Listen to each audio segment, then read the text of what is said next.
আমার প্রিয় ও স্নেহের 2025 সালের নতুন বছরের নবম শ্রেণীর ছাত্রছাত্রী বন্ধুরা, আশা করি তোমার সবাই ভালো আছো। আজ আমরা যে বিষয়টি নিয়ে আলোচনা করব 2025 সালের নবম শ্রেণীর বাংলার প্রথম অধ্যায় অর্থাৎ কলিঙ্গ দেশে ঝড় বৃষ্টি কবিতা থেকে গুরুত্বপূর্ণ প্রশ্ন উত্তর নিয়ে। প্রথম বিষয় তোমাদের রয়েছে বাংলা পাঠ্য বইয়ের মুকুন্দ চক্রবর্তী রচিত কলিঙ্গ দেশে ঝড় বৃষ্টি।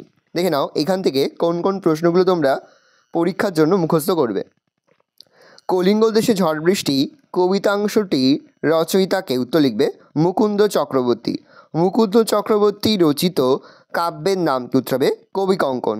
কলিঙ্গ দেশে ঝড় বৃষ্টি কাব্যাংশটি কোন কাব্যগ্রন্থের অন্তর্গত উত্তর হবে চণ্ডীমঙ্গল। দেখিতে পায় না কেহ ড্যাশ শূন্যস্থানে সঠিক শব্দ ভাষা হবে অঙ্গ আপনার।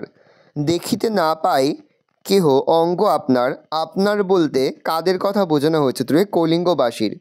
ড্যাশ উড়িল মেঘ সঘনে চিকুর, শূন্যস্থান পূরণ করে ঈশানে। ঈশানে উড়িল মেঘ সঘনে চিকুর। ঈশানে উড়িল মেঘ, ঈশান কোণ বলতে কি বোঝায়? উত্তর পূর্ব কোণকে ঈশান কোণ বলা হয়।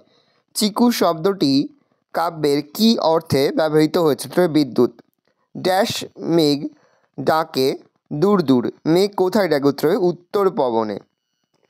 ড্যাশ উড়িয়ে মেঘ ডাকে উচ্চনাদ, শূন্যস্থান পূরণ করো কলিঙ্গে।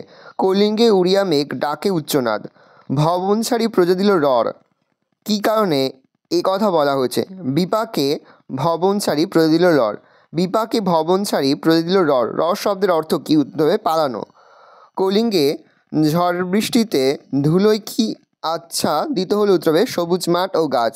চারিদিকে মেঘে কে জল দিয়েছিল উত্তর হবে অষ্ট গজরাজ। করিকর সমান বরিশে জলধারা, করিকর শব্দটির অর্থ কি উত্তর হবে হাতির সুর। ঝড় বৃষ্টির বিপাকে কলিঙ্গবাসী কাকে স্মরণ করেছিল তবে জৈমিনীকে, অর্থাৎ ঋষি জৈমিনীকে স্মরণ করেছিল। কলিঙ্গে সঙ্গরে সকল লোক যে জৈমিনী, সঙ্গরে শব্দের অর্থ কি স্মরণ করা। গর্ত ছেড়ে জলে কে ঘুরে বেরিয়েছে তবে সাপ। কলিঙ্গ দেশে ঝড় বৃষ্টি কাব্যাংশে একটানা কতদিন ধরে ঝড় বৃষ্টি চলেছিল তবে 7 দিন। চাল ভেদ করে বৃষ্টির সঙ্গে আর কি পড়েছে তবে শিল।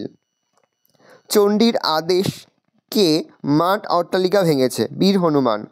অম্বিকামঙ্গল গান কে গেয়েছেন তবে শ্রীকবি কঙ্কন। এবার দেখে নাও এখান থেকে 3 এবং 5 মার্কের জন্য যে প্রশ্নগুলো তোমরা পড়বে। দেখিতে না পাই কেউ অঙ্গ আপনার, কখন এবং কেন এরকম হয়েছিল? 3 মার্কের জন্য পড়বে। ঈশানে উড়িল মেঘ সঘনে চিকুর, ঈশান শব্দটির অর্থ লিখে উদ্ধৃতাংশটির তাৎপর্য ব্যাখ্যা করো, এটি 3 মার্কের জন্য পড়বে। বিপাকে ভবন ছাড়ি প্রজা দিল রর, রস শব্দের অর্থ কি?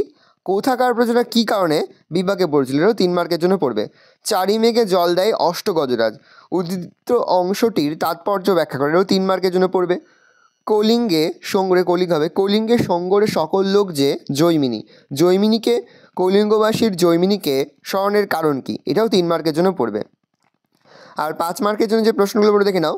কলিঙ্গ দেশে ঝড় বৃষ্টি কাব্যাংশটির নামকরণের সার্থকতা বিচার করো। আর পড়বে কলিঙ্গ দেশে ঝড় বৃষ্টি কবিতায় কলিঙ্গে যে প্রাকৃতিক বিপর্যয় ঘটেছিল তা কিভাবে কলিঙ্গবাসীর জীবনকে বিপন্ন করে তুলেছিল বুঝিয়ে দাও। এই মাত্র কয়েকটি প্রশ্ন কিন্তু প্রথম অধ্যায় থেকে পড়লেই হয়ে যাবে। দেখে নাও। আশা করি ভিডিওটা ভালো লেগেছে। ভিডিওটা ভালো লাগলে ভিডিওকে লাইক করতে গেলে ভুলবেন না। আর আমার চ্যানেল নতুন হওয়া লাল কালার সাবস্ক্রাইব প্রেস করে পাশে বেল আইকন প্রেস করে যখন নতুন কোনো ভিডিও আপলোড করি সবার ফার্স্ট নোটিফিকেশন তোমরা পেয়ে যাও। আর এই ভিডিওটি তোমার বন্ধু বান্ধবী আত্মীয় স্বজন সবার মধ্যে কিন্তু অনেক শেয়ার করে যারা বছর নবম শ্রেণীতে পড়ছে। আমরা কিন্তু ইতিমধ্যে নবম শ্রেণীর প্রতিটি বিষয়ের 2025 সালের প্রতিটি অধ্যায়ভিত্তিক উত্তর সহ সাজেশন কিন্তু আপলোড করে দিই। এখনও পর্যন্ত সেই ভিডিওগুলো না দেখে থাকো, ভিডিওগুলো কিন্তু তাড়াতাড়ি দেখে নাও। একেবারে ভিডিও শেষে স্ক্রিনে তোমরা একটা প্লেলিস্ট দেখতে পারবে, তারপরে ক্লিক করলেই সমস্ত ভিডিওগুলো কিন্তু তোমরা পর দেখে নিতে পারবে। তোমাদের সকলকেই জানাই আগাম পরীক্ষার অনেক শুভেচ্ছা এবং অভিনন্দন। আশা করা যায় প্রতি বছর নেই এই বছরও তোমরা আমাদের সাজেশন অংশ থেকেই সমস্ত প্রশ্নই কিন্তু কমন পেয়ে যাবে।